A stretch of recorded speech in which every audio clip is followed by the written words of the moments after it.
para agradecer de público aqui, né? Tem o pessoal de Campo Verde e também o nosso pessoal aqui de Cuiabá. O Vanderlei tá ligado aí, eu tô vendo que ele tá, então já agradecer, né? E louvar ao nome do Eterno pela família do Vanderlei, que é uma família fundamental. Todas são, mas cada um tem o seu propósito específico na vida da comunidade. E essa família é a família que cuida lá do nosso espaço, que zela, que trata com carinho aquela estrutura lá, que é onde nós nos encontramos e reunimos. Então, eu louvo ao Eterno pela vida da família do Vanderlei em especial, por toda a dedicação e o carinho que ele tem para com a nossa comunidade, com o nosso povo. E nos altos céus, isso aí, vocês sabem que isso aí não tem preço, é impagável. Somente a Shem pode fazer esse galardão, né?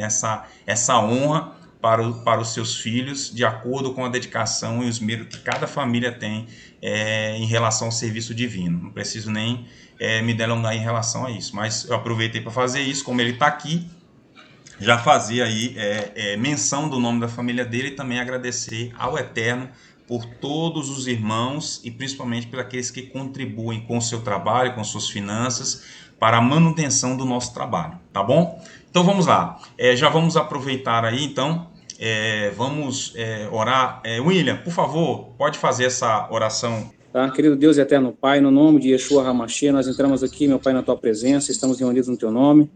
Meu Pai, em especial, meu Pai, de início, nós pedimos, meu Pai, uma bênção especial, meu Pai, para James e Etelvina, que o Senhor venha, meu Pai, visitá-los neste momento, que o Senhor venha, Senhor querido, Senhor amado, envia Teus anjos e ajudá-los, meu Pai, na recuperação, que ele venha sair, meu Pai, dessa situação de enfermidade o mais rápido possível, meu Pai querido, meu Pai amado, que o Senhor venha abençoar a saúde, que eles venham ter, meu Pai, os seus anticorpos neste momento, meu Pai, fortalecidos pela força do Teu poder, pela poderosa mão do Senhor.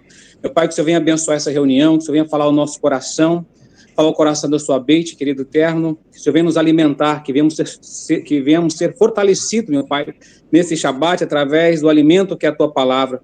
Nos ensinas a andar, meu Pai, no Teu caminho, andar na Tua Torá, de acordo com os Teus preceitos, os Teus estatutos, os Teus mandamentos. Abençoa, querido eterno Deus, o Rocha Expedito, que Você venha abençoar, meu Pai, que venha ministrar essa reunião, ministrar esse ensino, meu Pai. Você venha direcioná-lo, meu Pai. Direcioná-lo, meu Pai, de acordo com o Teu querer, com a Tua vontade. Assim pedimos e agradecemos, no nome de Yeshua HaMashiach. Amém. Falando para todos os irmãos acerca do que está acontecendo hoje na Terra Santa, tendo em vista os acontecimentos aí dos últimos 10, dos últimos 15 dias. Podemos calcular aí mais ou menos com 2 semanas. Então nós tivemos, né, alguns eventos. O cessar-fogo, só para que cada um dos nossos irmãos tenha a ideia, o cessar-fogo ele se deu aí exatamente de quinta para sexta-feira. E o cessar-fogo ele se deu de uma certa forma, aonde foram ali feitas algumas manifestações que acarretaram em consequências para o nosso povo, né? Como eu falei para os irmãos, eu tenho aí o aplicativo do aviso antibombas, que, né, o pessoal, o nosso povo que está na Terra Santa, ele pode ser alertado e pode se livrar, né, das investidas aí dos árabes aí que atacaram o nosso povo lá no Monte Santo. Então nós temos aqui resumo do conflito, né, uma rápida. Então o que aconteceu praticamente aí no início desse mês? O bairro, então nós tivemos aí, esse foi o maior conflito dos últimos 7 anos. Ou seja, o que mais demorou e o que mais ocorreu investida tanto do lado árabe, na faixa de Gaza, quanto do lado israelense, tanto da parte norte, né, fronteira de Israel com o Líbano a norte, até o sul de Israel. Então, o que aconteceu? O que estava acontecendo nesse intervalo de tempo? Nós temos um bairro em Jerusalém Oriental que chama Sheikh Jarrah, ou Sheikh Jarrah. Esse bairro é um bairro de Jerusalém Oriental antigo. Eu até separei aqui umas fotografias para que cada um dos irmãos possam ter a ciência de como as coisas estão acontecendo e o que culminou nessa questão dos conflitos. Então, esse bairro, Sheikh Jarrah, ele é um bairro que fica em Jerusalém Oriental. Nós sabemos que Jerusalém ela tem uma divisão de bairros. Então, lá em Jerusalém, nós temos uma divisão de bairros. nós temos o bairro judeu, bairros, né, áreas de bairros ali que são tipicamente de judeus, nós temos bairros árabes, nós temos bairros considerados ali de uma maioria de cristãos, né, que tem aquela parte de igrejas, aquela parte que fala ali sobre aquela questão do cristianismo em si na Terra Santa, que foram ocupações desde a época, né, do Império Romano. E nós temos ali também áreas de povoação de armênios, né? Tá demorando um pouquinho para abrir aqui a tela, vocês vão poder visualizar. E o que acontece? Nesse período agora do mês de maio, nós tivemos aí uma disputa uma disputa judicial em relação a residências naquela localidade. Aqui, abrindo a tela. Então aqui a faixa de dominação em azul na Jerusalém antiga. Essa daqui é povoada por, né, povos árabes aqui ocupando esse espaço, essa área. Na faixa verde aqui nós temos os bairros, né, de predominância de judeus. Na faixa em amarela, cristãos, e na faixa aqui vermelha, ou seja, é um quadrado, né? É um quadrado aqui onde nós temos os seus 4 cantos aqui com as populações. Aqui nós temos aqui, né, onde está o mouse aqui apontando, nós temos aqui a mesquita, né, Al-Aqsa. Aqui nós temos o muro, nessa porção, né, o muro oriental, ou Kotel HaMaravi, como mostra aqui a figura aqui embaixo.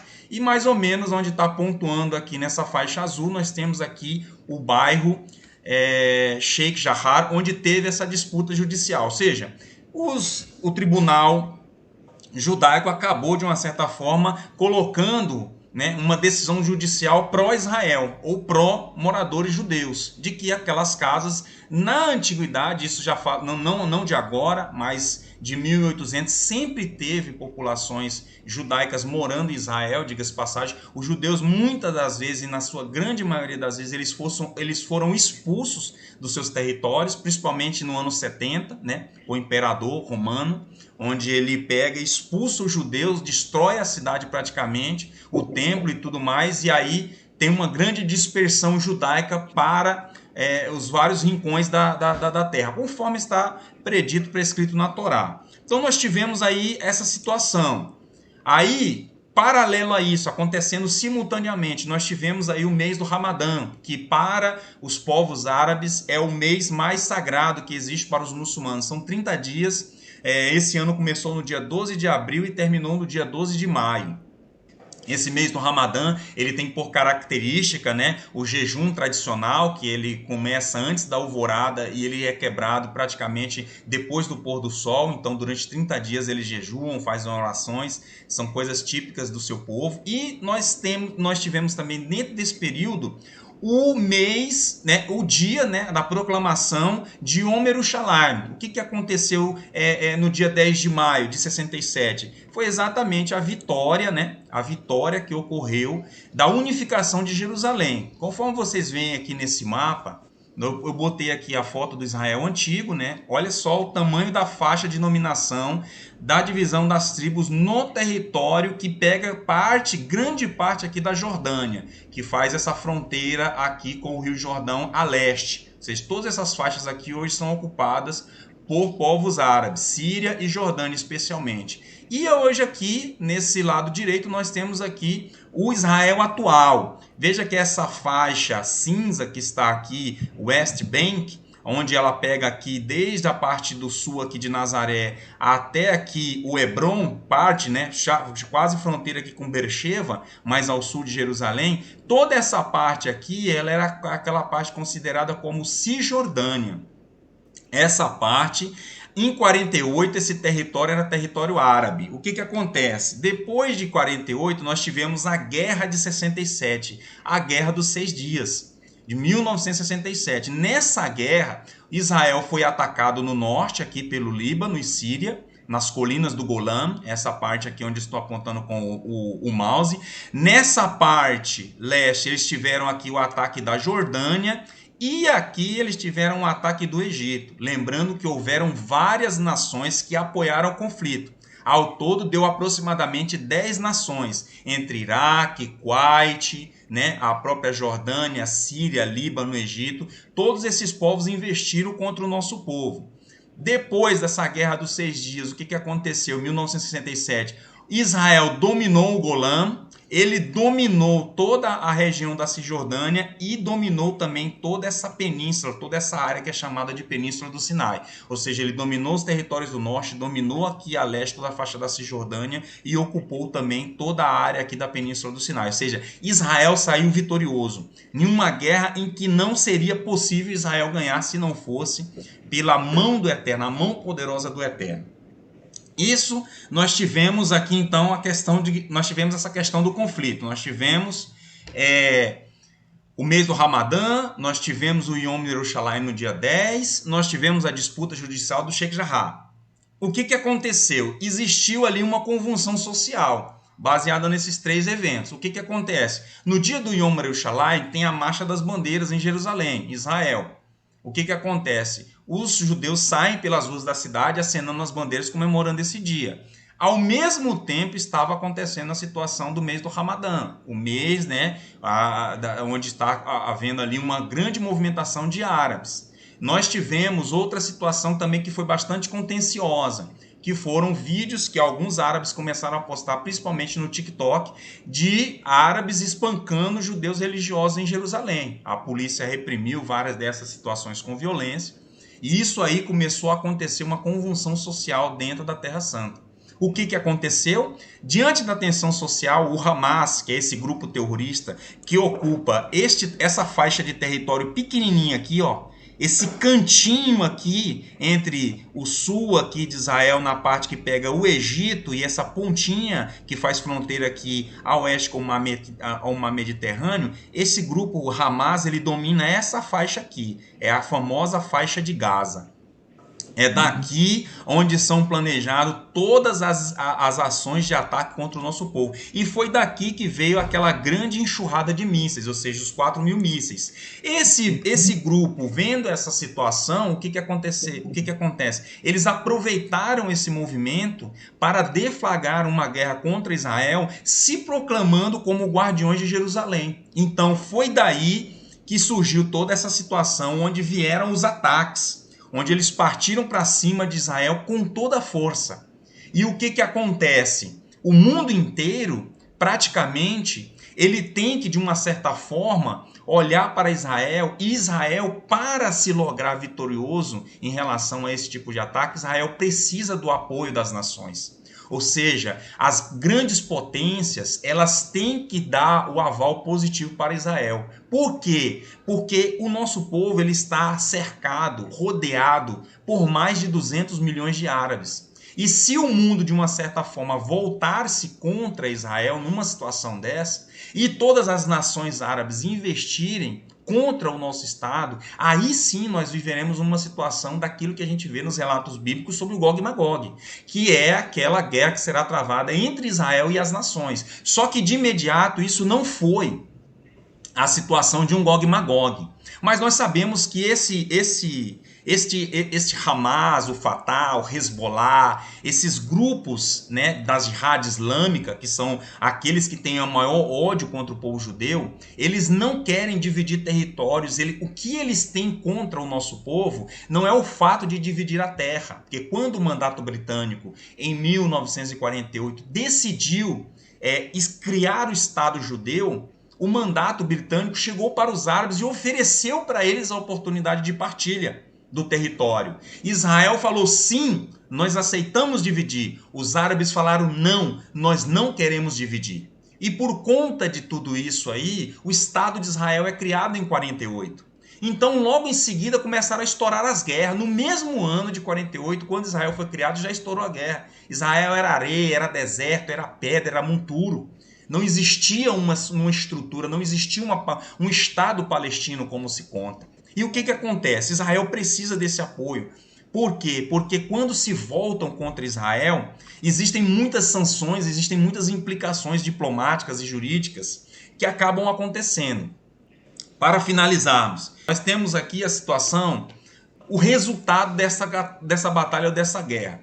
Nós temos como resultado morte de aproximadamente 230 árabes, na sua grande maioria terroristas. Pessoas que tem um ódio tremendo contra Israel. Civis morreram nesse número de mortos árabes, com certeza. Crianças morreram nesse número de mortos de árabes, com certeza, porque os povos, a Jihad Islâmica, ela utiliza instalações civis, creches, escolas, hospitais, como base militar para poder fazer com que Israel não ataque esses lugares, porque o exército de Israel é o exército mais ético e moral do mundo. Eles não fazem ataques que não exigem uma séria coordenação e uma séria estudo, estratégia para poder evitar ao máximo o número de mortes. Nós tivemos morte do lado israelense, apenas 12. Por que apenas 12? Porque o Estado de Israel cuida da sua população. O sistema antimísseis Iron Dome, que é chamado aí o Kippah de aço, que é esse sistema de proteção contra ataques terroristas ao nosso povo, ele foi responsável por defender a nossa nação de mais de 4.000 mísseis arremessados contra o território israelense. Ele tem uma eficácia superior a 90% de precisão para poder atingir esses mísseis.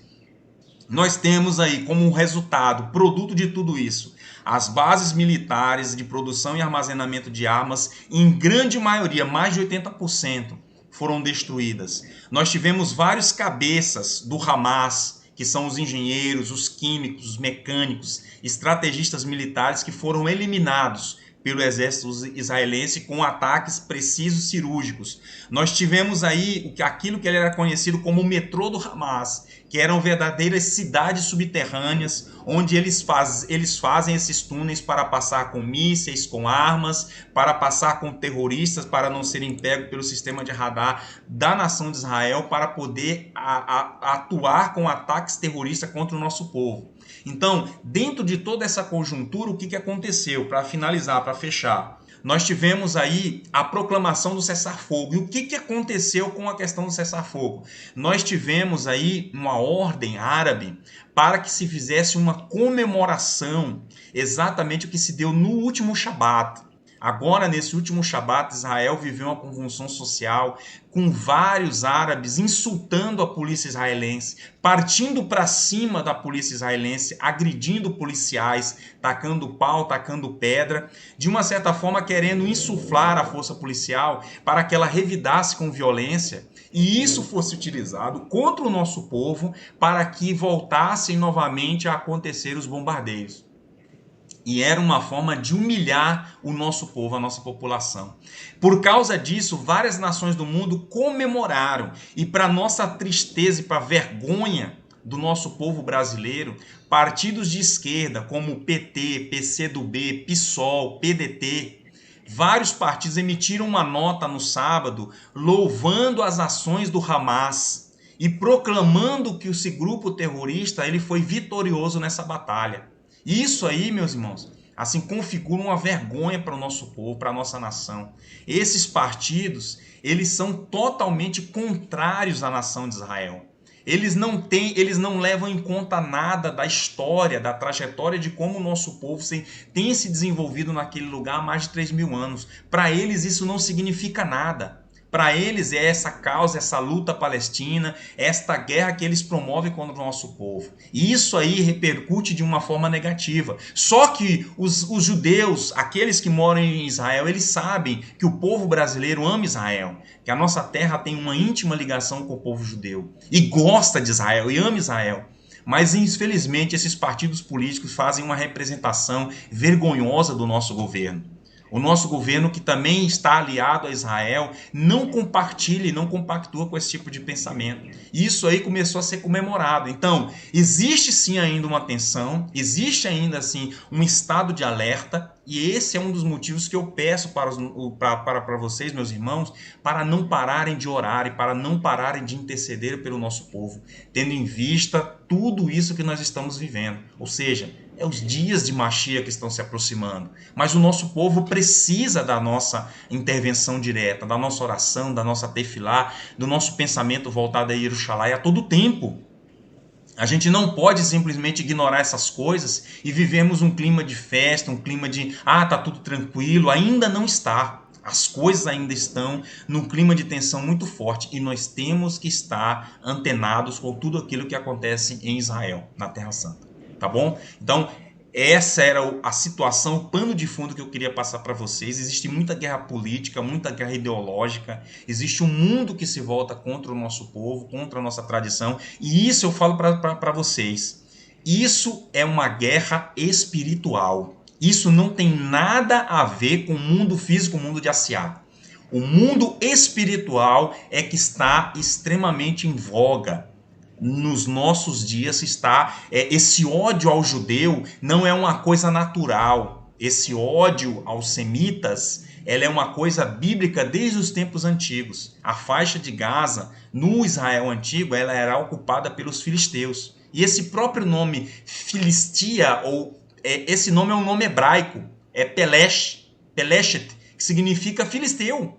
Foi uma das formas que o imperador romano utilizou para envergonhar os nossos irmãos judeus. Mudar o nome da terra de Israel para Filístia, Palestina, que eram os principais inimigos do nosso povo. E isso aí se perdura até os dias atuais. Amém? Bom, meu irmão Expedito, por favor, com a palavra para que a gente possa continuar esse estudo. Baruch Hashem. Baruch Hashem. Shabbat Shalom. Todos estão me ouvindo e vendo? Shabbat Shalom. Para mim é um privilégio estar aqui. Shabbat Shalom. Para mim é um privilégio muito maior saber que a casa da minha filha, do meu genro, James, More James, que faz parte do conselho também conosco, e está aí hoje conosco nesse shiur de Shabbat, e podemos compartilhar aí um resumo dessa paraxá. Paraxá Nassau 35, do ano 5.781. Temos tantas coisas para falar, mas eu quero só trazer aqui uma introdução, uma contextualização do que aborda esta paraxá Nassau. Mas eu vou me ater naquilo que a Hashem colocou no meu espírito, até da minha forma de pensar, na minha forma de predicar, de instruir e de aprender também de Hashem. Eu vou falar sobre a lei do Nazireado, né, Nazir, e falar também sobre o Birkat Kohanim. E você vai entender a correlação, né, desses dois fatores que o Eterno colocou no meio da congregação do povo de Israel. Mas eu vou trazer aqui um resumo, né, uma contextualização desta paraxá para nós compreendermos. Essa paraxá fala justamente quando a Hashem falou para Moshe fazer o censo ali e designar as tarefas. O censo, na verdade, foi para designar as tarefas, as tribos, né? O clã de Gershon, o clã de Merari e o clã de Kehat. E cada um desses clãs tinha um ofício específico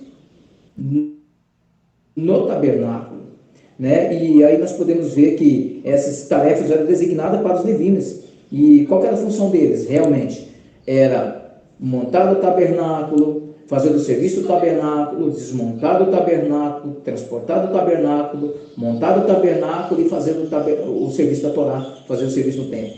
Então isso era um ciclo. Esse é o mexicano no meio do povo, é a Shekinah de Hashem no meio do povo. Então isso mostra a tarefa deles no meio deles, no mexicano. Então o Gershon tinha a responsabilidade de transportar os tecidos, as cargas, as coberturas e os couros. Então essa era a função. Então estava armado. Então o clã de Gershon vinha e tirava a parte de tecido, a parte de couro, e ficava as armações sólidas, né, rígidas, armações de ferro, madeira, cordas. E quem tinha essa função? O clã de Merari. E quem tinha a função de estar servindo no templo e cuidando da arca, carregando, transportando aquilo que era sagrado, que servia no lugar sagrado?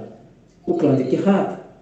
Então, essa paraxá fala dessa função, dessa distribuição de tarefas para cada clã, né, de Gershon, Merari e Kehat.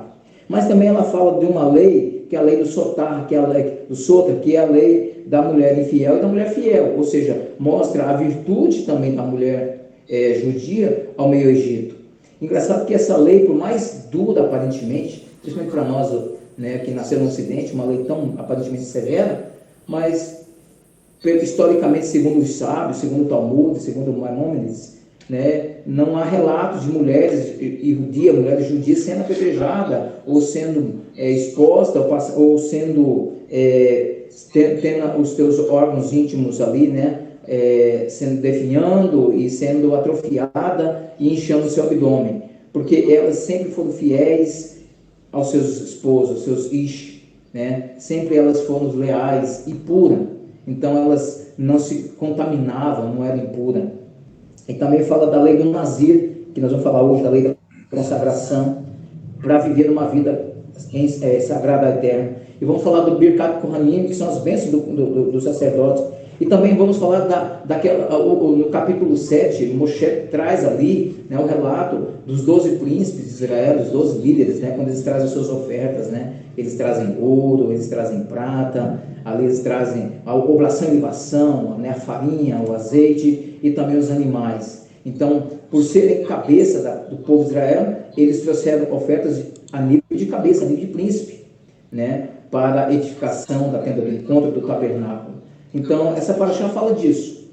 Então, nós teríamos tantas coisas para falar aqui, e eu creio que nós poderíamos passar aqui 6 horas e não seria esgotada essa paraxá. Mas eu quero aqui entrar diretamente naquilo que o Eterno colocou no meu espírito.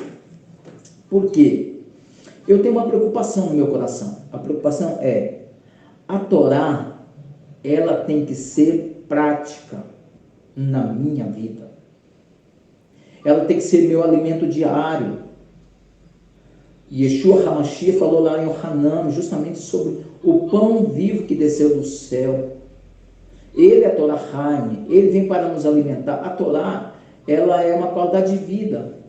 Eu disse ontem para um paciente meu na minha clínica que, falando sobre o assunto, é um professor, uma pessoa muito instruída, eu disse para ele que a Torá, ela não tem poder para me salvar, mas a Torá é minha bússola e um norte que me conduz a uma vida de retidão, de arrependimento, de atos de justiça, de purificação e santificação, e que esses atos podem me levar à salvação.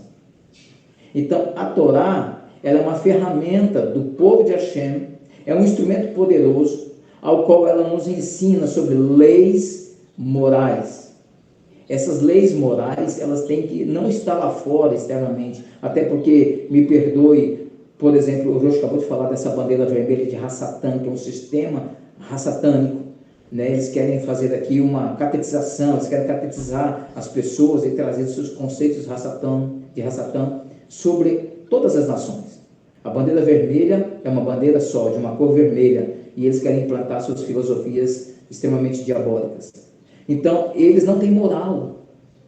Qual a ética deles? Qual a moral deles? Qual é o valor de família que eles têm? Não tem. Por quê? Porque eles não têm Torá. E nós temos que ter uma Torá prática. Nós não podemos ficar no Shabat filosofando, por exemplo, achando lindo o serviço da Torá, achando lindo as alegorias. Uzá morreu porque estava fazendo da Arca de Hashem uma alegoria. Ele estava fazendo do serviço uma alegoria. E faltou temor. Nós não podemos fazer da nossa emuná judaica uma alegoria, mas uma prática de vida. E essa Parashá Nassau me fez refletir muito sobre essa lei do nazireado. Por que o anjo de Hashem, nós sabemos, vocês vão ver ali que é o Mashiach, Yeshua, nós sabemos que ele era o Mashiach. Porque ele se apresentou como maravilhoso. Nenhum anjo poderia se apresentar como maravilhoso se não fosse. Lá em Daniel fala, maravilhoso, Deus forte, conselheiro. Então, ele ali se apresenta e traz ali para uma mulher a lei do nazireado, a mãe de Israel. A mãe de Sansão, para mim, ela representa a nação de Israel. E do ventre da nação de Israel,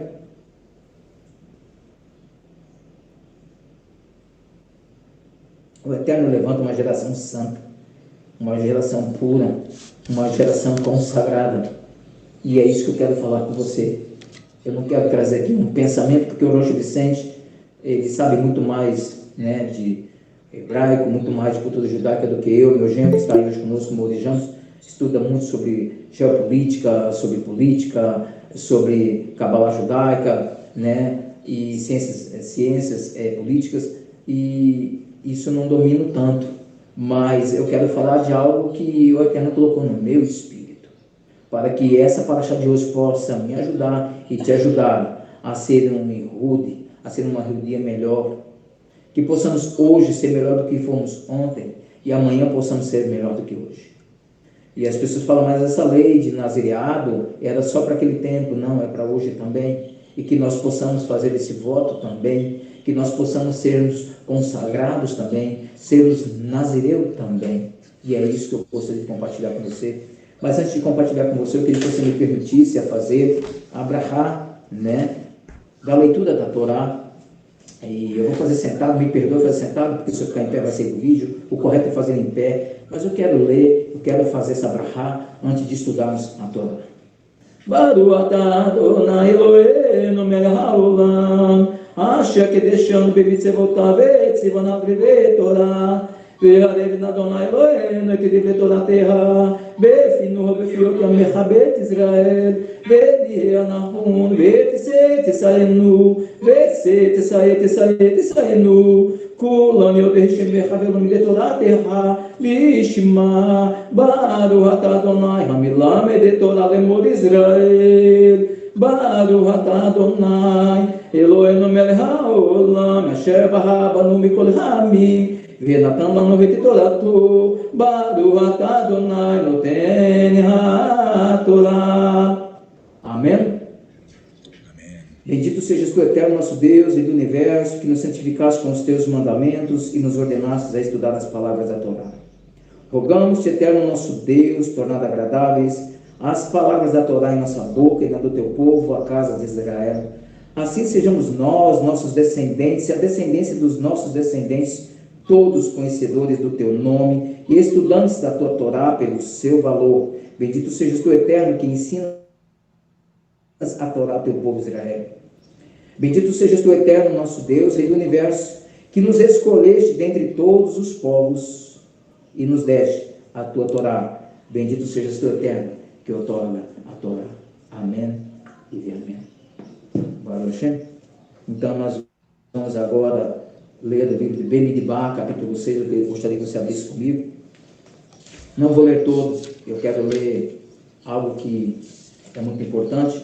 Poderíamos aqui fazer um resumo sem leitura, mas eu acho que a leitura, ela aumenta dentro de mim, de você, uma amplitude, uma perspectiva de compreensão e formula em nós a contextualização, que é mais importante. Então a contextualização vale mais do que os meus pensamentos, do que aquilo que eu acho, até porque eu acho que na cultura judaica não tem achismo, tem aquilo que Hashem diz, né?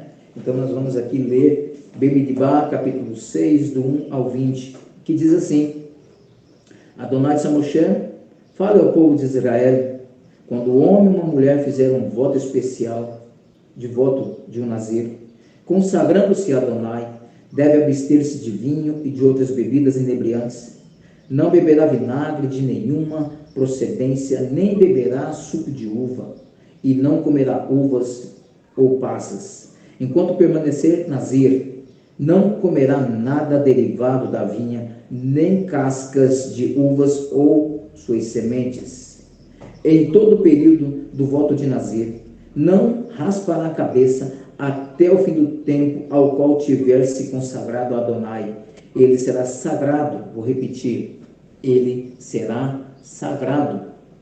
Deixará o cabelo da cabeça crescer.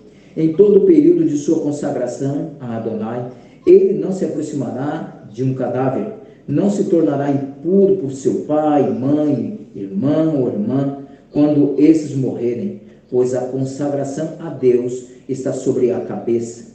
Por todo o período de Nazir, ele é sagrado para Adonai.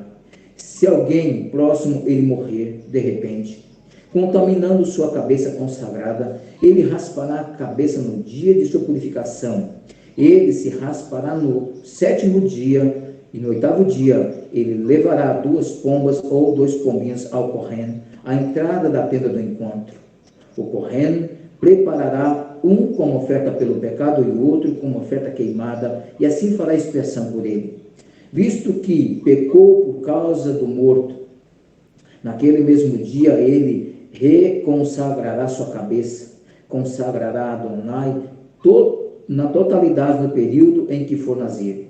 Ao trazer um cordeiro de um ano como oferta pela culpa, os dias anteriores não serão contados, pois sua consagração foi imaculada. Esta é a lei do nazir quando o seu período de consagração terminar ele será levado à entrada da tenda do encontro, onde apresentará sua oferta a Adonai, um cordeiro de 1 ano sem defeito, como oferta queimada, ou uma oferta de 1 ano sem defeito, como oferta pelo pecado, um carneiro sem defeito, como oferta de paz, uma cesta de matzá, pães de farinha pura amassada com azeite de oliva, bolachas sem fermento, untada com azeite de oliva, a oferta de grãos e a oferta de bebida. O Kohen os levará diante de Adonai, oferecerá a oferta pelo pecado, a oferta queimada, e o carneiro como sacrifício de oferta de paz a Adonai. Com a cesta de matzá, o Kohen também apresentará uma oferta de grãos e uma oferta de bebida, com a oferta de paz. O Nazir raspará a cabeça consagrada à entrada da tenda do encontro, pegará o cabelo cortado de sua cabeça consagrada e o colocará no fogo sobre o sacrifício de oferta de paz.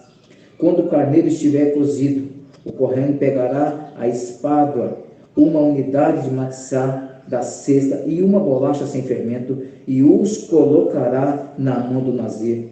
Depois de ele ter raspado a cabeça consagrada, o Kohen as moverá como oferta movida diante de Adonai. Isso será posto de lado para o Kohen, com o peito da oferta movida e a coxa. Depois disso, o Nazir poderá beber vinho. Baruch Hashem. Baruch Hashem. Nós podemos ver aqui que essa lei do nazireado, ela ecoou no meio do povo de Israel. E ela ecoa até hoje. Nós sabemos que Hashem levantou uma geração para ser uma geração diferente. Nós provamos que somos judeus e judim pelas mínimas coisas. O Rosh Vicente fez algo hoje na introdução que nos mostra que ele tem uma alma judia, uma alma judaica. E essa alma, esse Nefer, essa alma que nós temos, ela tem que ser judaica, porque se a nossa alma não for judaica, não caminhar com o nosso sangue, nós nunca vamos desconstruir aquilo de errado que nós aprendemos, aquilo que o Brasil aprendeu a servir Roma, a servir um cristianismo barato que não existe. E é por isso que muitas pessoas têm dificuldades em caminhar numa techuvá, de caminhar numa emuná judaica, de viver dentro de um conceito judaico. Dificilmente a sua casa será judaica, dificilmente as suas ações serão judaicas. A minha Isha, a Roa Silvia, minha esposa, ela estudando, ela está num grupo aí de estudo de mulheres de Hashem, que estudam bastante, e falando sobre o estudo da Nitilat Adayim, né? Por isso que o Senhor, por que o Senhor falou, né? Baruch atah Adonai Eloheinu melech haolam asher quiddeshanu bemitzvotav v'tzivonu Nitilat Adayim. E ele está dizendo, olha, bendito sejas tu, eterno nosso Deus aí do universo, que nos santificaste com os teus mandamentos. Olha só, ele diz que ele me santifica através dos mandamentos. E que mandamento? Nesse contexto, lavar as mãos. E diz que, por que um judeu tem que lavar a mão no mínimo 3 vezes ao dia? Sempre essas refeições, né? Antes de dormir e quando levanta. E eu fiquei curioso saber por que tem que lavar as mãos. É claro que é um mandamento, é uma mitzvah, mas o que tem por trás? Qual o mistério que tem por trás de lavar as mãos antes de dormir e acordar? Fazer abrahá e lavar, esfregar as unhas, tirar todas as impurezas. E ela me diz que estudando e observou que os mestres, os sábios trouxeram, né? E eu creio que isso vem da Kabbalah, eu creio que eles têm bastante esse conceito, que quando nós dormimos, a alma sai do corpo. E nós nos tornamos impuros. Presta atenção, a alma é pura, Nefer. E quando nós dormimos, nós tocamos na cama, tocamos no objeto, tocamos em nós mesmos, e talvez tem uma parte do nosso corpo que não está limpa, e talvez tem um objeto da nossa cama que não está limpa, um travesseiro, uma cama, e isso também torna a mão impura, de novo.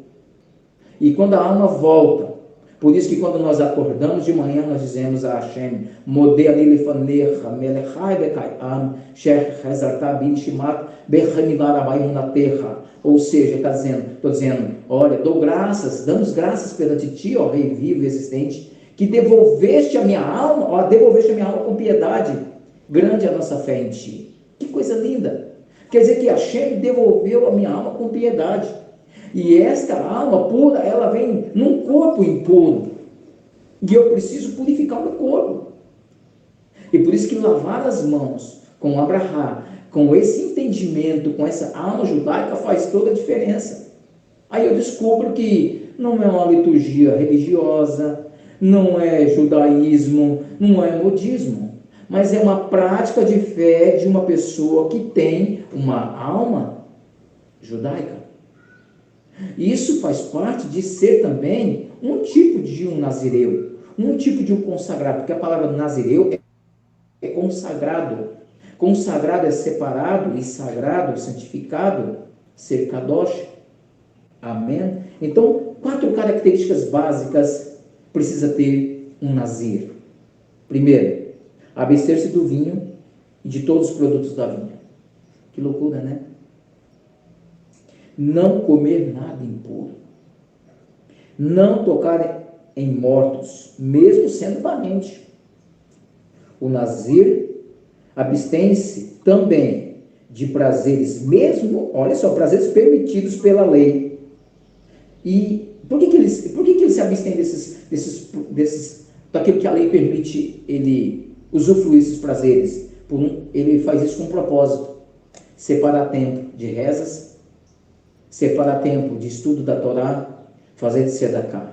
Vou repetir: um nazir, ele também decide se abster de coisas que a lei permite ele beber e comer ou fazer. Muitas vezes ele não está pecando, ele não está transgredindo a Torá, mas ele decide ser diferente, ele decide ser consagrado. E por ele compreender essa lei do nazir, ele se abstém mesmo daquilo que é permitido. E muitas vezes ele não tem uma vida de vaidade. E as pessoas muitas vezes estão falando de tantas coisas, e o nazir está falando de Torá, e ele é tido como chato, antissocial.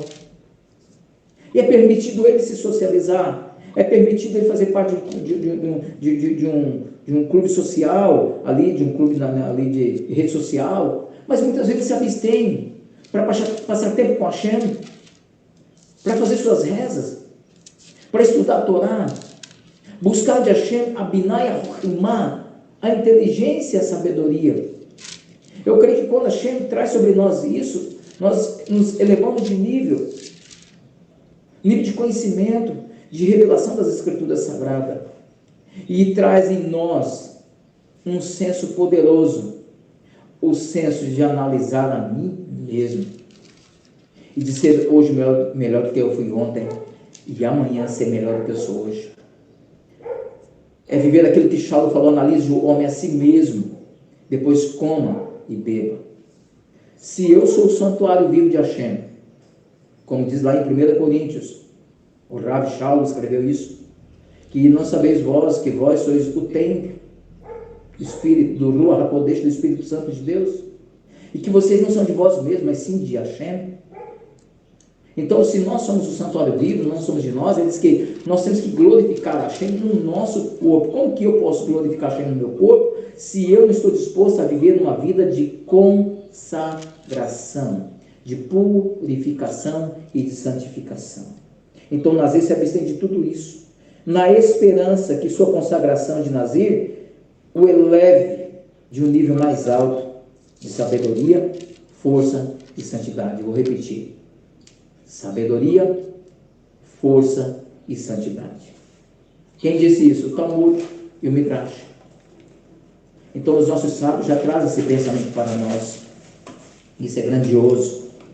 Mas interessante é que havia no Mikdash, segundo o Midrash, segundo o Talmud, que havia uma sala especial. E essa sala é chamada de Lishkat HaNezirim.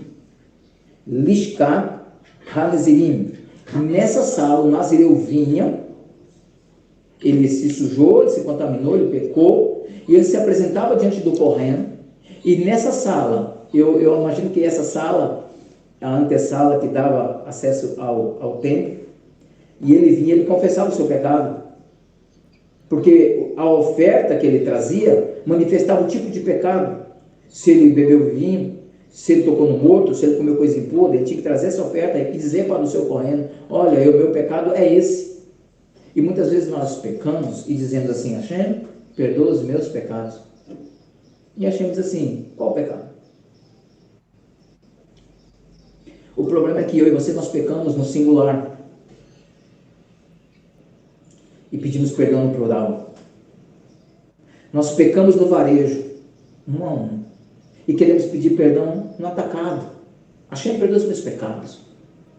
E não paramos para ouvir a voz de Hashem dizendo, quais são os teus pecados? Quando David Ameller, ele reconhece em Tehillim 51 seus pecados, e ele faz uma declaração poderosa. Quando Natan chega diante de David Ameller, e ele confronta o seu pecado,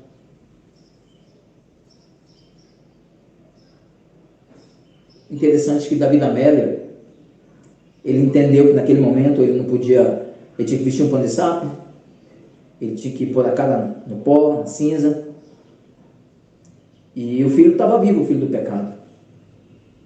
Quando os seus moços chegaram e disseram, o menino morreu, e disse que ele se levantou, tomou banho, trocou as vestes e comeu. Nós temos que entender que nós precisamos nos expor diante de Hashem. Porque senão nós vamos viver alegorias dentro de sinagogas e querelot, sem uma transformação no caráter, uma mentalidade cristã, pagã, ou mesmo uma mentalidade perversa.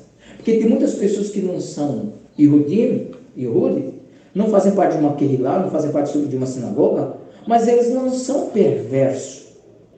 E tem muitas pessoas que estão dentro de uma congregação, mas são perversos. Eles decidem andar nas suas inclinações más. E o nazireu sempre entendeu que ele tinha que vencer as suas inclinações más. É por isso que um nazir sempre compareceu diante do seu correndo nessa sala. E ali ele era preparado. E ele tinha que raspar, presta atenção, raspar a cabeça diante de um sacerdote. O cabelo é algo vaidoso, né? Eu não gosto de entradas, eu sou um Yehud Sefaradi, né? E ainda nordestino, então nós temos entradas na cabeça. Meu genro fica rindo, porque eu acho que ele deve estar rindo lá em Foz, mas não ri não, porque seu pai, Jambos Paz Borralho, é careca, é um judeu careca. E você também vai para o mesmo caminho, meu genro. E interessante que o cabelo, eu imagino, para o homem é difícil raspar o cabelo. Eu fico pensando para uma mulher, o dia que minha esposa rapou a cabeça, que ela fez o voto a Hashem. O cabelo é a vaidade da mulher. E não é vaidade, mas é o que dá segurança como mulher. E ela tem que se abster dessa vaidade e rapar a cabeça. Não pode ser cortado por qualquer pessoa. Você não pode ir no salão de cabeleireiro cortar esse cabelo. Tem que ser um mão, tem que ser um roxo, um rabino, fazer isso. Por quê? Porque é diante dessas pessoas que nós nos expomos e dizemos, nós pecamos, eu manchei a minha santidade, eu toquei no morto, ou eu bebi bebida embriagante. Essa bebida embriagante aqui, o produto da vinha representa justamente o embriagado, né? Aquele o que é embriagado? Aquele que não sabe o que fez de errado. O cara bebe hoje, fala pronto um monte de coisa, e a mãe acorda e diz, eu não sei o que eu fiz, eu não lembro, não fui eu. Quantas pessoas mataram alguém no trânsito, no tiro, e vai preso, embriagado, e quando ele é lúcido, sai da bebida, e ele chora e diz, eu não me lembro, e ele não está mentindo, ele não se lembra. E quantas pessoas estão embriagados e não estão relembrando que estão pecando, e por isso que continuam a pecar. Então, isso me fez pensar o que está em Juízes, em Shoftim, quando o anjo de Hashem encontra com a esposa de Manoá. Manoá, a mulher de Manoá representa, como eu falei, a nação de Israel, o ventre de uma mãe judia, que cria filhos consagrados, filhos para Hashem. Eu vi um Rav ministrando essa semana sobre Ishalom Bet, Ishalom Bet, e a correlação entre Ishalom e Ikavod. Quando o sacerdote ali pecou, quando ele fez o que era errado, se embriagou seus filhos, né? Comia o que não era para comer, se prostituía, se embriagava, e na entrada do templo, saqueava as coisas do templo, né? A oferta, né? Pegava com o garfão, puxava ali, e o sacerdote ele morre, seus filhos morrem, muitos Yehudim morrem, a arca é levada, e sua nora vai ter o filho. E quando ela ficou sabendo que não tinha mais geração, seu esposo estava morto, seu sogro estava morto, e a arca, diz, quando ela soube que a arca foi levada, ela colocou o nome do seu filho de Ikavod. Sem presença de Hashem. Ikavod. Sem glória, sem presença, sem Shekhinah. Uma casa que não tem Shalom, ela é Shalom. Bet. É uma casa que está sem Shalom, sem os decretos dessa Birkat Kohanim que nós falamos hoje, das bênçãos arônicas, das bênçãos do sacerdote, que está ligado numa casa de pessoas consagradas. E Shalom é para uma casa que as pessoas não têm Shalom interior. E esse Rav diz que a sua filha mora perto da faixa de Gaza. E diz que o pai ligou para ela e perguntou: minha filha, você está bem? Está tudo bem? Falou: sim, pai, está tudo muito bem. Estou levando meus filhos na escola, o meu esposo, falou o nome dele, eu não lembro o nome, ele está escrevendo o Sefer Torá, e na minha casa há paz, nós estamos em paz. E ele perguntou: mas e as bombas, a guerra? Ele falou: você acha bem? A guerra é lá fora.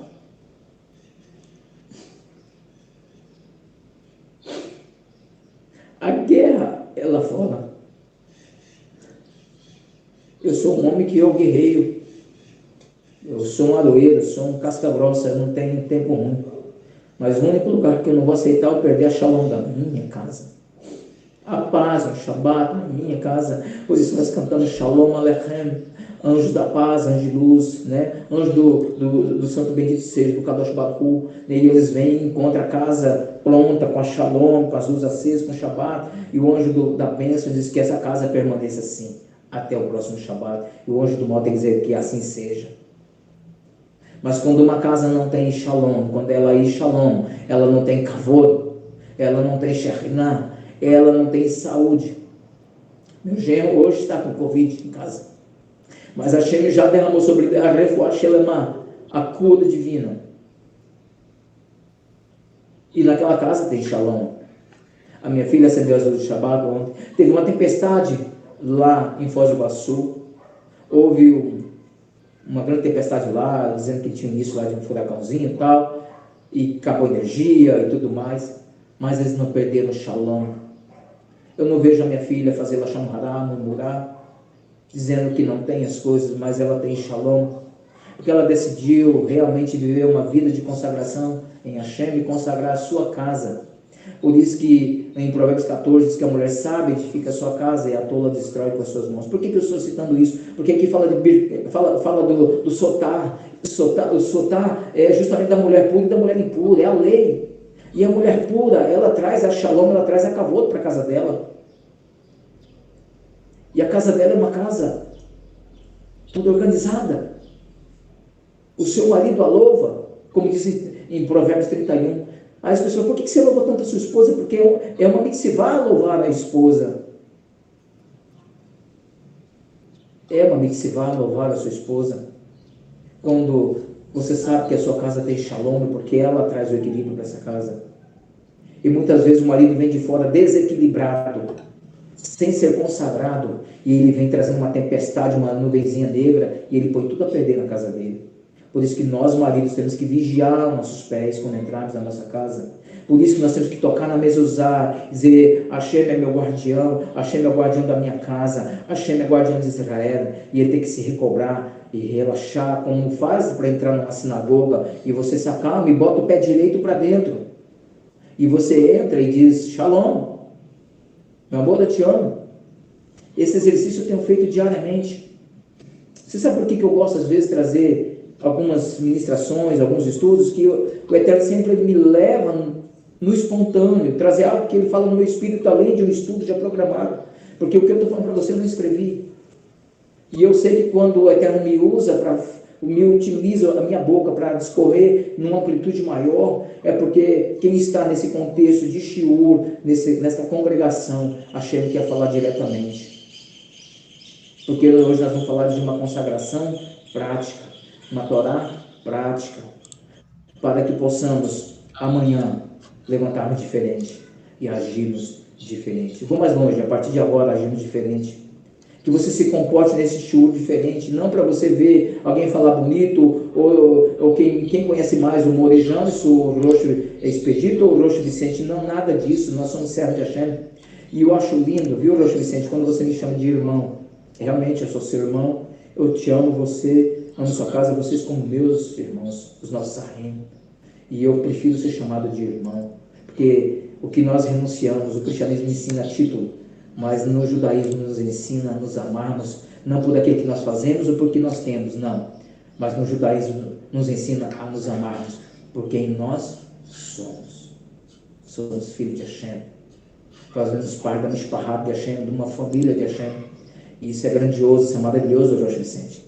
Por isso que você me chamar de irmão é como se fosse uma cura para o meu coração. Entendendo? E nós temos que caminhar nessa mesma dimensão. Somos irmãos. Amém? Então, eu quero entrar aqui com vocês na mãe de Manoá, na mulher de Manoá, na mãe de Sansão. E eu quero ler esse texto. Eu estou extrapolando muito tempo aí, Rocha? De forma nenhuma. Eu preciso ler esse texto, Rocha. Deixa eu terminar essa linha de raciocínio, tá? Não. Nós estamos, aquilo que o senhor já falou, nós estamos no Shabat. Se por acaso alguém não tiver alguma coisa que precise fazer, então as pessoas podem ficar à vontade. Mas eu quero ficar até o final. Amém. Olha, quando nós lemos esse texto, você vai viajar e você vai entender, aí você vai entender justamente a lei do nazireado, e você vai entender o propósito de tudo. E a coisa mais linda, quem traz a lei? O Mashiach. E não é para um homem. Ei, mulheres, deixa eu falar uma coisa para as mulheres, para as nossas arrotas. Tem que desconstruir na cabeça das mulheres judias. Você que veio do cristianismo, desconstrua o cristianismo dizendo que no judaísmo a mulher não é valorizada. A mulher é venerada, a mulher é louvada no judaísmo. Uma casa judaica, a mulher é a peça principal de uma casa. A matriarca, ela é louvada, ela é respeitada, porque ela tem um papel fundamental. Não existe nenhum Rav, nenhum Rosh, nenhum Moré, nada, não existe ninguém, nenhum tipo de líder, nada, se ele não tiver uma mulher de Hashem do lado dele, que edifique a casa dele. Porque um homem não tem estrutura. Como eu disse, um homem pode guerrear lá fora, mas se ele tiver guerra na casa dele, está derrotado. Eu suporto qualquer guerra lá fora, mas a única guerra que eu não vou suportar é a guerra na minha casa. E aqui o anjo vem e fala com a mulher de Manoá, porque ele entendeu que quem ia nascer, iria nascer com um propósito muito grande. E o Roxo falando dos filisteus, né, Roxo, hoje, que eles estão lá até hoje. E aqui, Hashem veio, Mashiach veio levantar uma consagração em um homem para gerar nele força. E a força de Sansão estava na santidade, não era no cabelo. As pessoas que a força de Sansão estava no cabelo, não. Sansão começou a cair quando ele pecou. O primeiro pecado dele foi quando matou o leão. O segundo pecado de Sansão, de Chamo, foi quando ele toma o mel de um morto. E ainda diz que, né, daquele que tira a vida, deu vida. E do amargo tem doçura. Então ele faz, tipo, sarcasticamente, né? E ali ele começou a cair. Aí ele começou a pecar. Ali foi a queda de Sansão. Não foi quando Dalila cortou seu cabelo, não. Ele já não tinha mais força e santidade. Ele poderia ter força física, mas a força espiritual, a força sobrenatural, ele não tinha mais. E você vai ficar chocado hoje com o que o anjo diz e aonde o Eterno quer nos levar hoje. E eu vou ler para você. Havia um homem de Zoar, da família de Dan, cujo nome era Manoah. Sua esposa era estéril, não tinha filhos. Olha só quantas mulheres não tinham filhos. Ana, Isabel, né, Sara, as mães de Israel. O Eterno vivificou os ventres para cumprimento de um destino profético, de um propósito muito grande, né? e disse: você é estéril, não tem filhos. O anjo de Adonai apareceu à mulher e lhe disse: ouça, você é estéril, não teve filho, mas conceberá e terá um filho. Entretanto, tenha cuidado de não beber vinho, nenhuma bebida embriagante, e não coma nada que seja impuro, porque certamente você conceberá e terá um filho. Não passará navalha na cabeça de seu filho, porque a criança será um nazir para Deus, desde o ventre.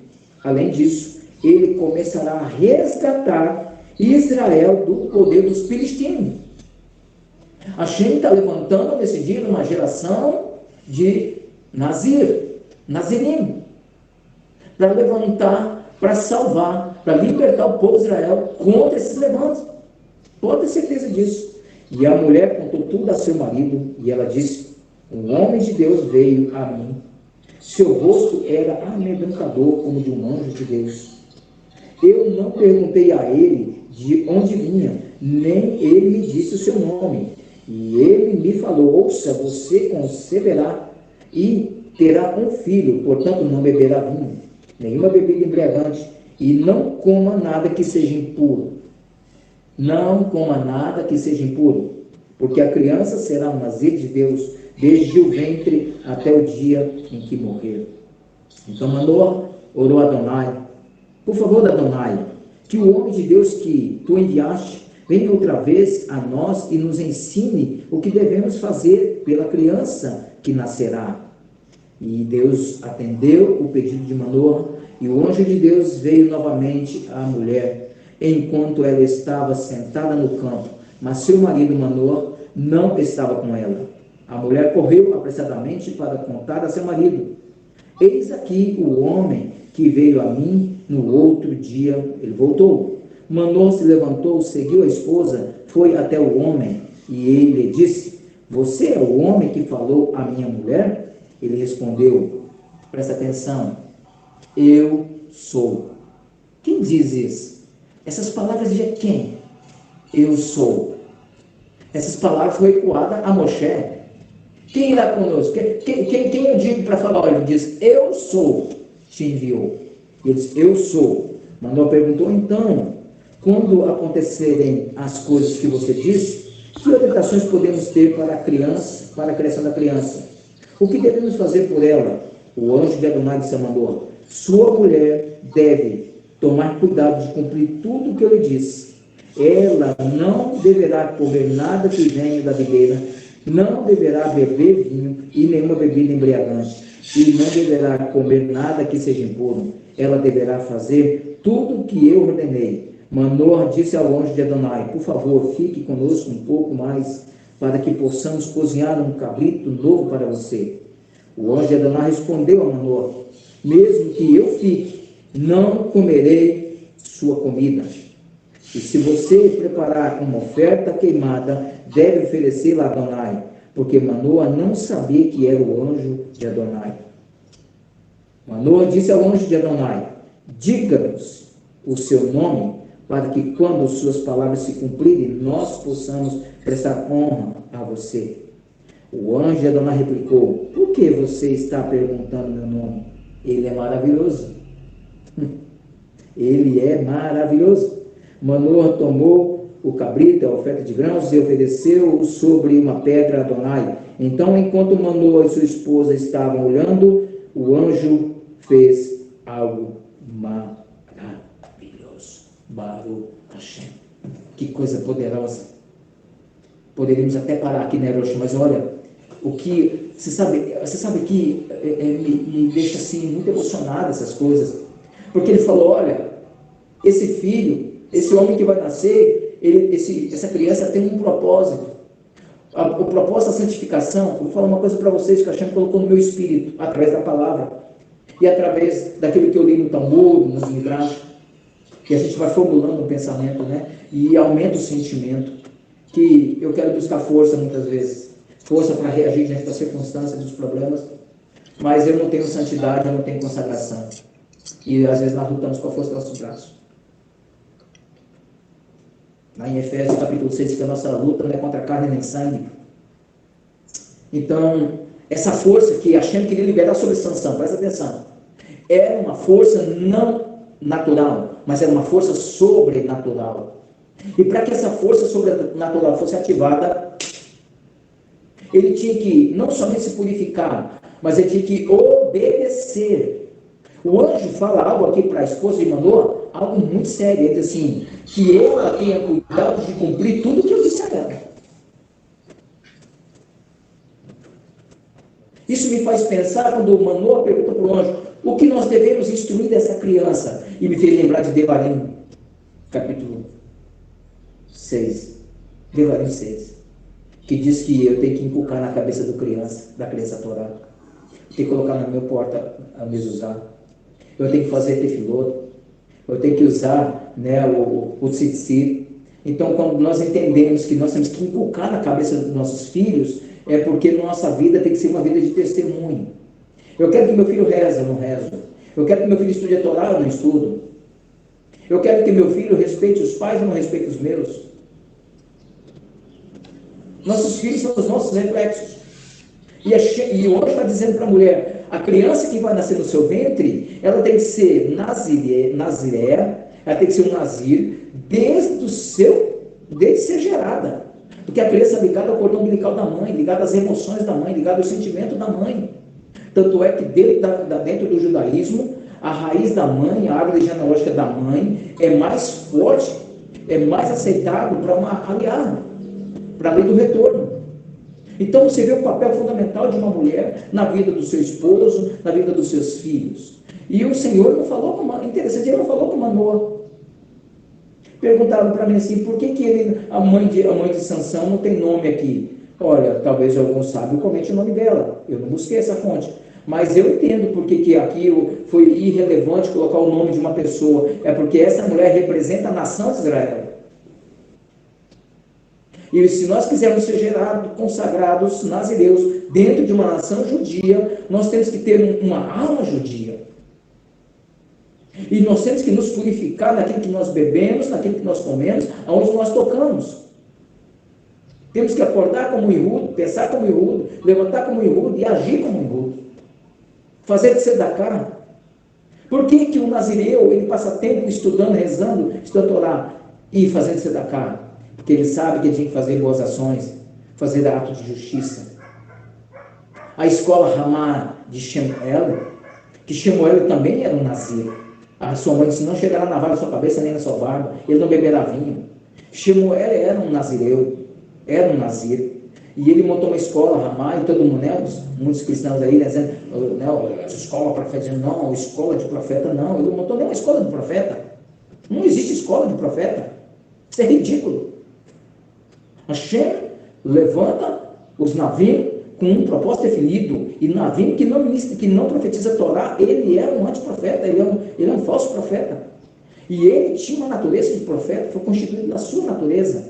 Ele tinha uma escola de nazireado, uma escola de pessoas consagradas, de pessoas que faziam a vontade de Hashem.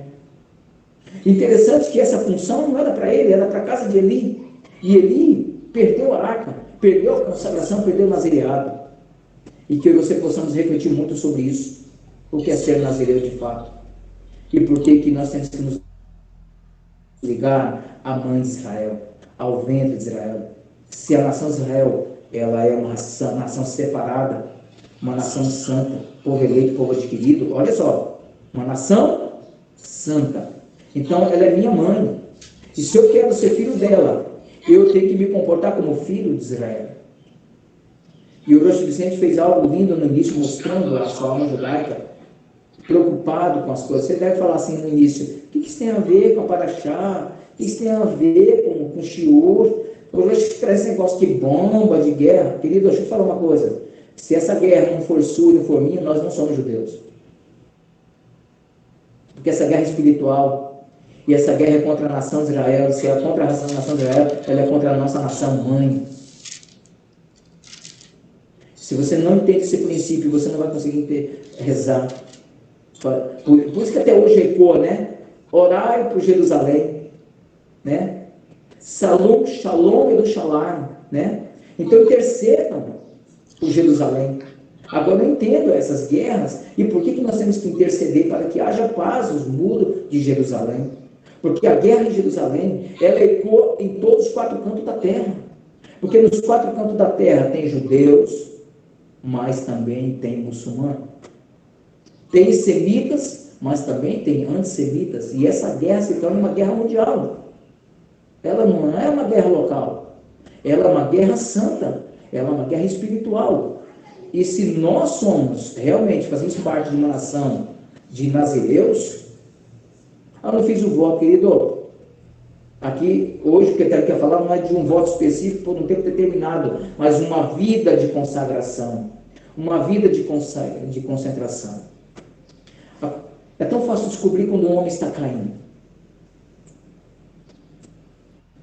Quando ele perde a concentração. Quando você só faz aquele que te dá prazer, te tira do teu dever. Por que tem pessoas que têm dificuldade com o serviço da Torá? Por que tem pessoas que têm dificuldade de participar de um shiur desse até o final? Porque ele quer fazer aquilo que a alma dele pede. Os prazeres da alma.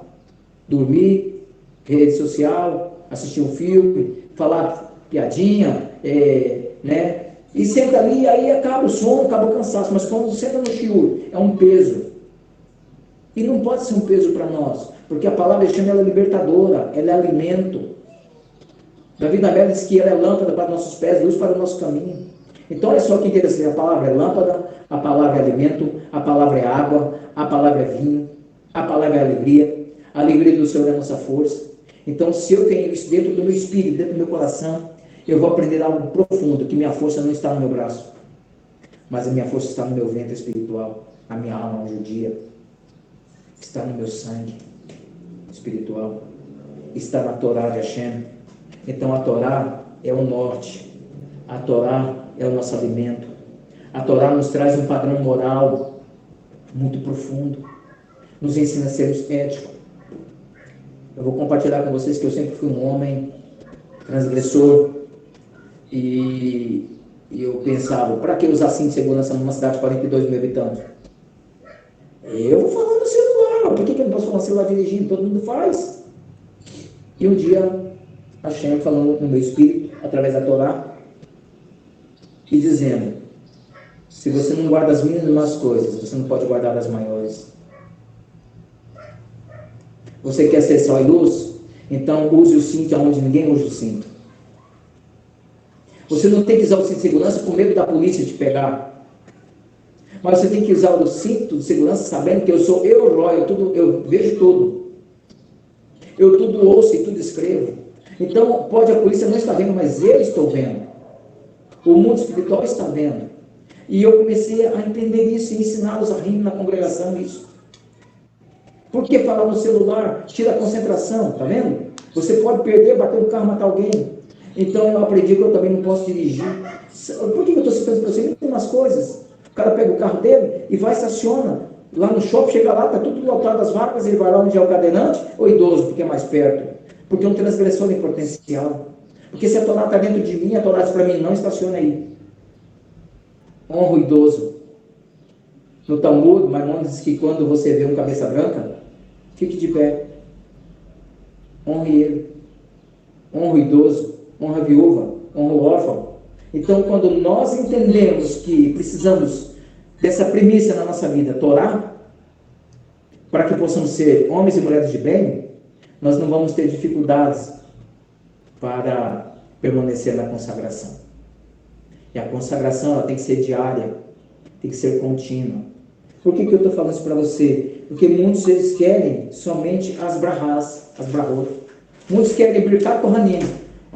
É as bênçãos do Kohanim, né? E Adonai Veishmerecha, e a era Adonai Panavelecha, Vihonega, isso Adonai Panavelecha, e assim Lecha Shalom. Todo mundo quer isso. Todo mundo quer. Mas o que precede essas brahot é a lei do nazireado, que está no mesmo capítulo, no mesmo contexto. Encerra a lei do nazireado com Birkat Kohanim. Está correlacionado direto. E eu quero trazer para você aqui um pouquinho sobre isso. Né? O que consiste o poder da purificação? Escreve aí. O que consiste o poder da purificação? É dominar as inclinações vis e a natureza carnal grosseira. O que consiste o poder da purificação é dominar as inclinações vis e a natureza carnal grosseira, com o propósito da santificação, da elevação da espiritualidade, da elevação da alma e viver um nível mais alto de uma vida plena. Aí eu entendo agora que Hashem queria dizer, usando o Rav Shalom em 1 Tessalonicenses 5:23, que o Deus de Shalom vos santifique em tudo, que o vosso espírito, que a vossa alma e que o vosso corpo sejam plenos, íntegros, conservados, irrepreensíveis para a vinda do Mashiach. Ali está falando de plenitude, está falando de consagração, está falando de santificação. Muitas pessoas querem buscar tudo que é direito dele, meu direito da bênção, meu direito de ter, mas e o dever de ser?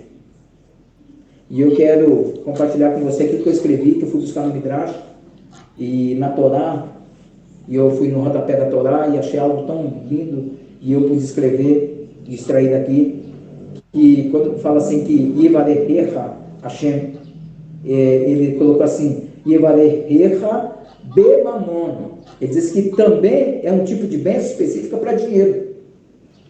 Ou seja, não é o dinheiro literal do real, mas é uma bênção que o Senhor te dê recursos. É uma bênção que a Hashem te dá para você viver bem, ter plenitude na sua casa, poder pagar seus compromissos, poder comprar, poder adquirir aquilo que você necessita. Então é uma bênção que não permita que falte nada para você e que te livre da escassez. Olha só que lindo. E Veish Merecha quer dizer Veish Merecha Beguf, e te guarde fisicamente. Olha só. Então, por isso que a bênção, né, a primeira parte, Yevarehecha Hashem e Veish Merecha, quer dizer que Hashem te abençoe e te guarde. Hashem te dá plenitude.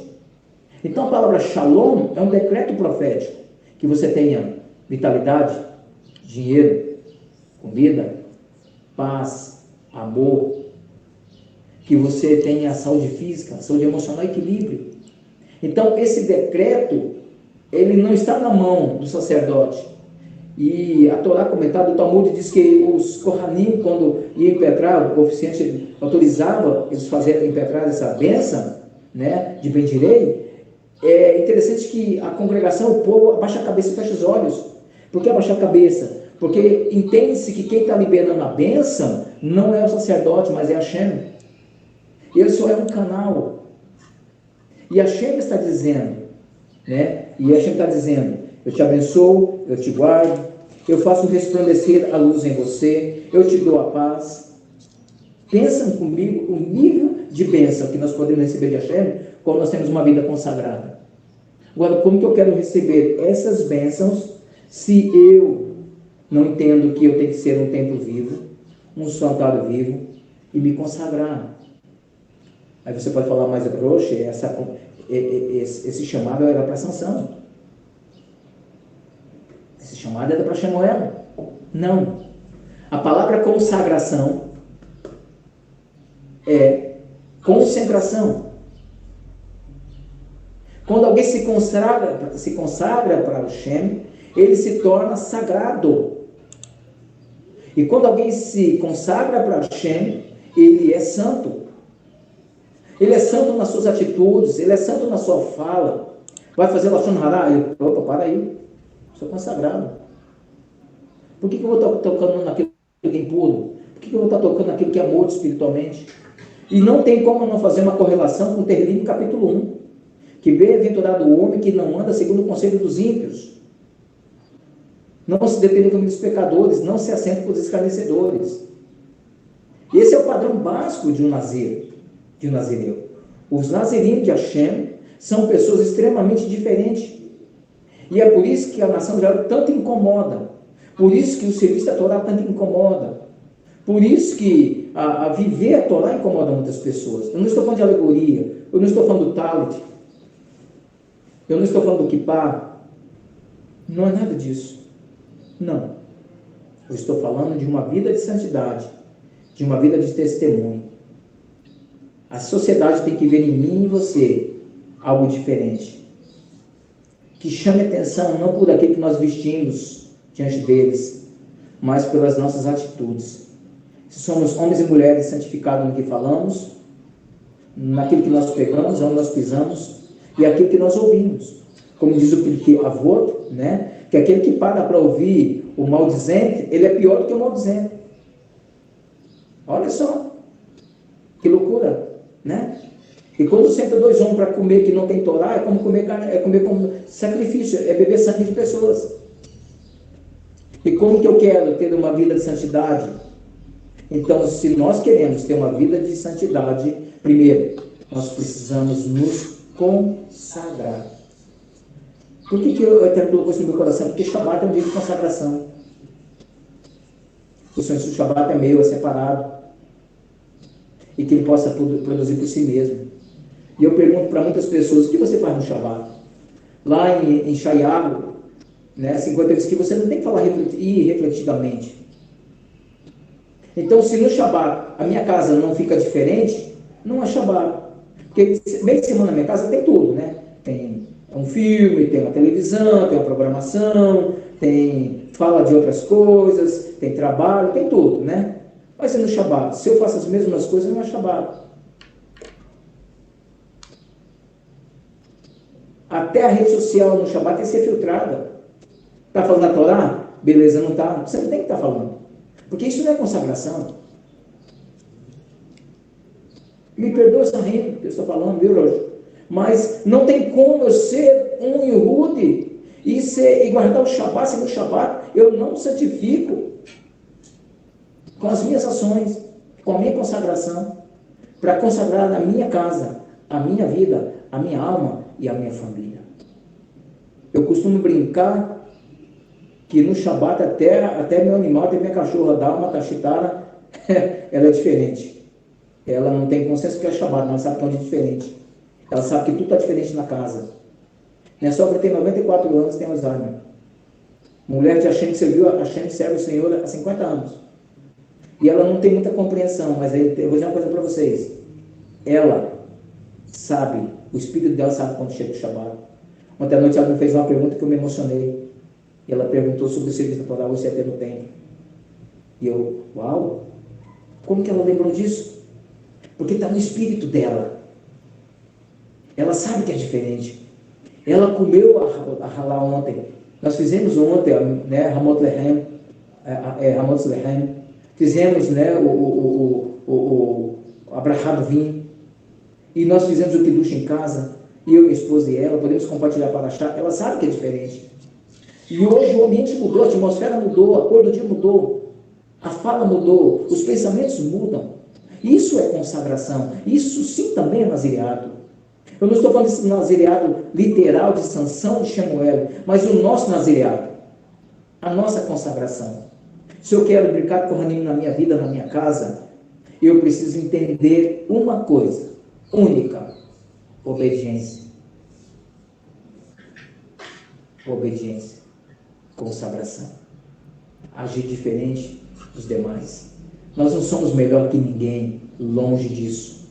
Temos que respeitar a fé das pessoas, mas as nossas ações e a nossa fala tem que ser diferente, para que as pessoas possam dizer assim: eu não sou o que você é, mas eu tenho curiosidade. E quando eles estão sofrendo, eles falam assim: reza por mim, ore por mim. Porque eles veem que nós somos diferentes. Porque as nossas armas não são carnais. São armas espirituais para desfazer, destruir todo sofisma. Tudo aquilo que se levanta contra o povo de Hashem. E encerrando sobre a Shalom interior. Eu assisti um vídeo que a bomba comendo.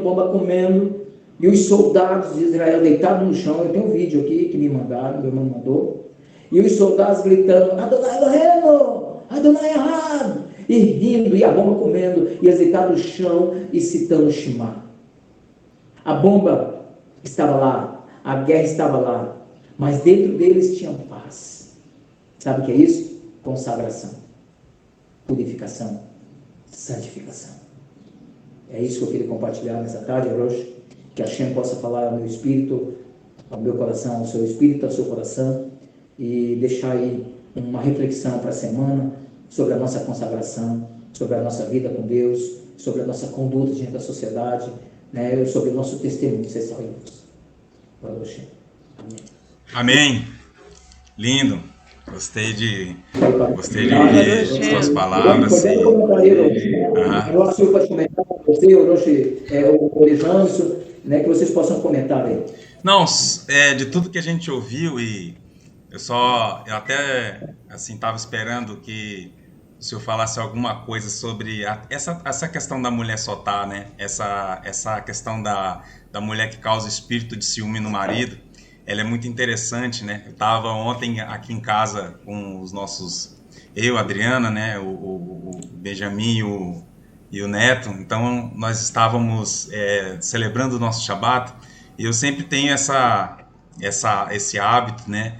De quando eu faço um comentário da Parashá, eu trago essa reflexão de algo assim que a gente não estuda a Parashá como inteira, mas eu pego um ponto importante da Parashá e eu trago essa reflexão. Então, essa situação da mulher que gera espírito de ciúme, geralmente os sábios eles colocam como se essa lei ela é muito mal encarada, principalmente no Ocidente, como sendo uma lei opressa em relação às esposas, né?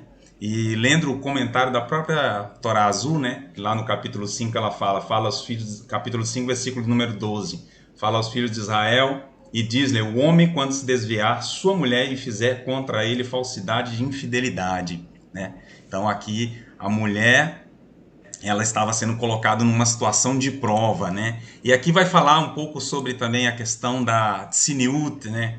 É uma das coisas que as mulheres judias, né, em especial, principalmente as mulheres que muitas vezes vêm de um sistema religioso diferente, elas não têm muito essa percepção da questão da sensualidade, da questão do recato, né? O tsiniut quer dizer exatamente isso, o recato, a modéstia. Ou seja, a mulher ela tem que se colocar numa posição, e eu já fiz esse comentário na Kehilá, e eu acho que é algo muito interessante. Existe uma diferença muito grande, né, entre a questão da mulher estar trajada de forma honrosa, mas ela se apresenta, né?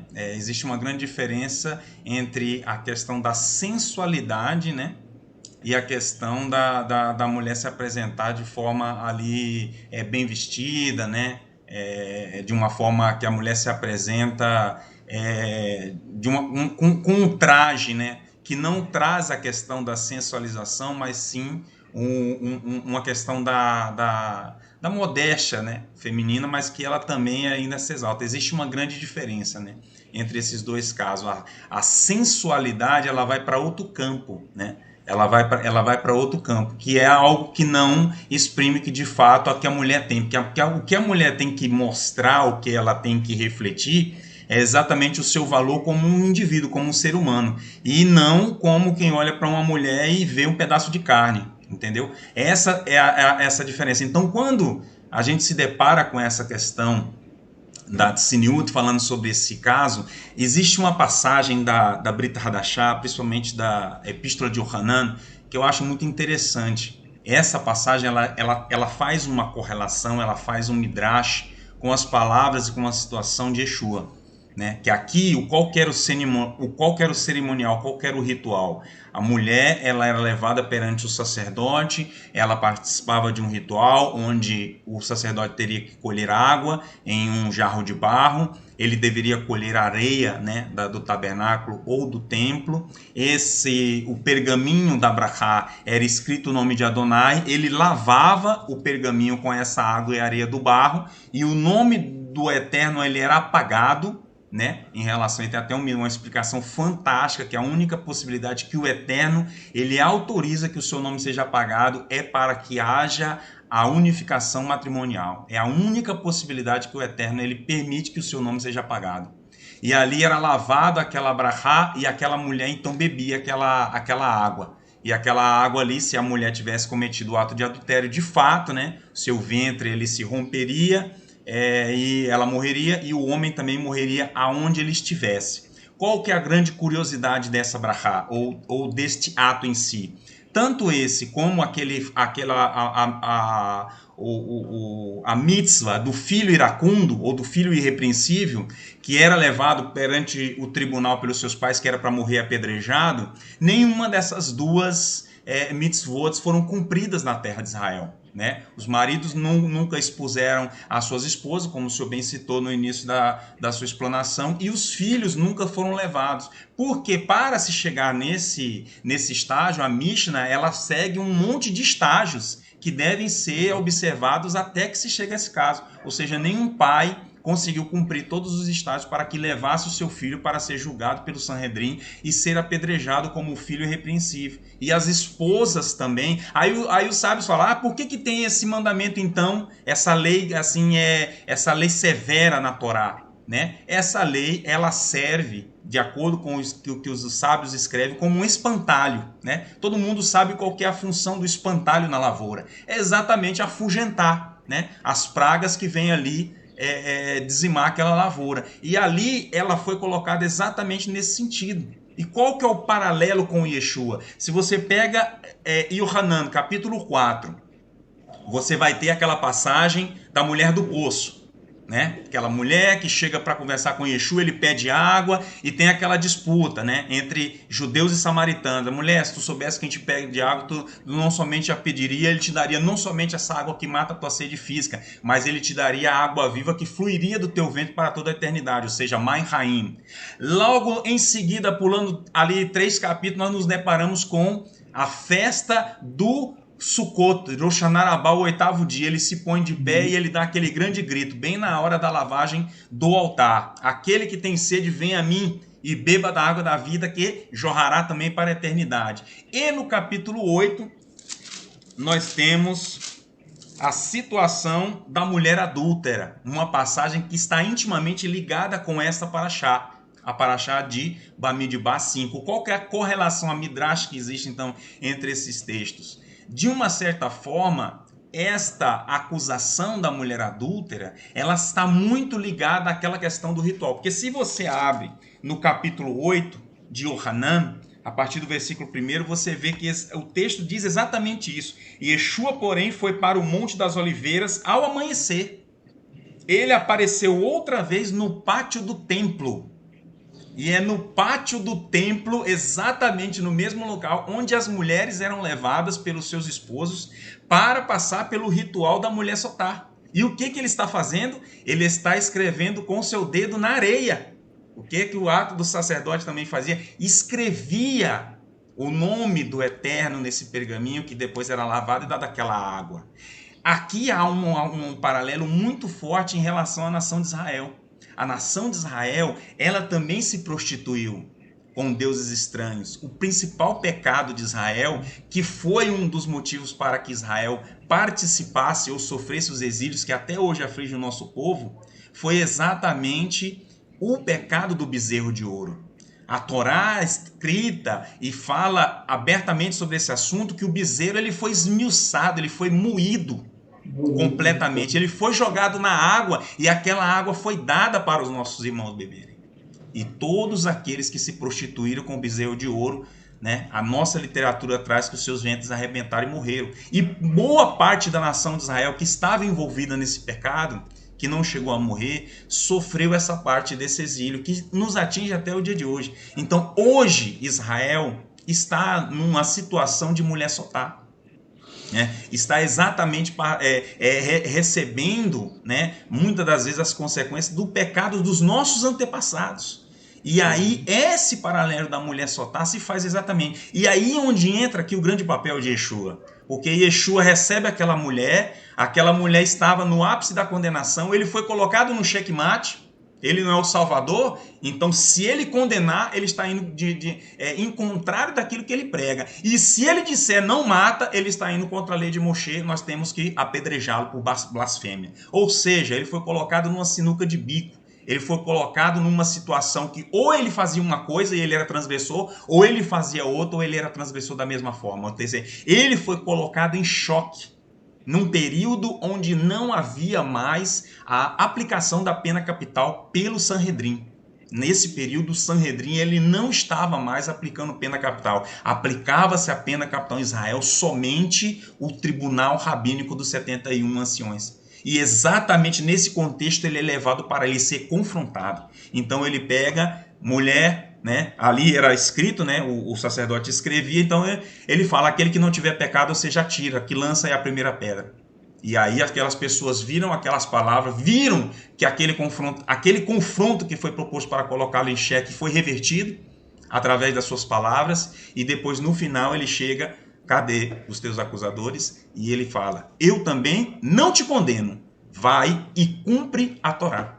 Ou seja, é tudo o que Israel está precisando para que viva agora nos acontecimentos dos últimos tempos. Nesse final que nós estamos ansiosos aguardando essa grande redenção. Então, toda essa maravilha da Parashá Nasso, tudo o que o nosso irmão Expedito nos ensinou de forma brilhante, linda, falando sobre a questão que ela aborda, a Torá é uma fonte inesgotável de sabedoria e conhecimento para a vida, que gera vida. Ou seja, essa Mãe Raim, de fato, ela flui dos nossos ventres todas as vezes que nós internalizamos as palavras do nosso mestre Yeshua, o Aleino, nosso Mashiach, o Messias da casa de Israel, e essa redenção maravilhosa que também nós esperamos. Hoje o mundo está fazendo com Israel da mesma forma como os nossos irmãos Yehudim sofreram no passado. Mas é esse mesmo que falou para a samaritana: mulher, cadê os teus acusadores? Eu também não te condeno.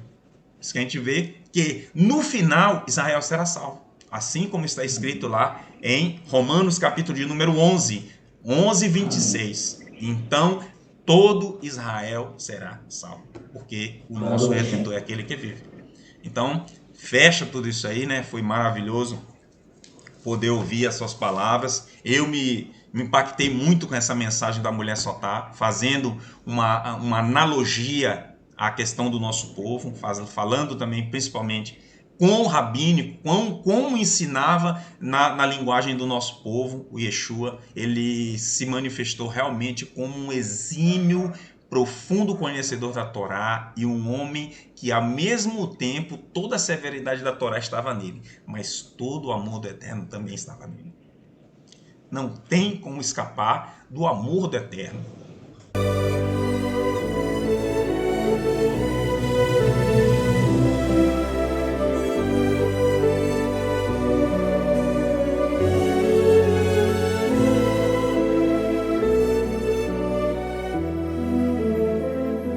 והיא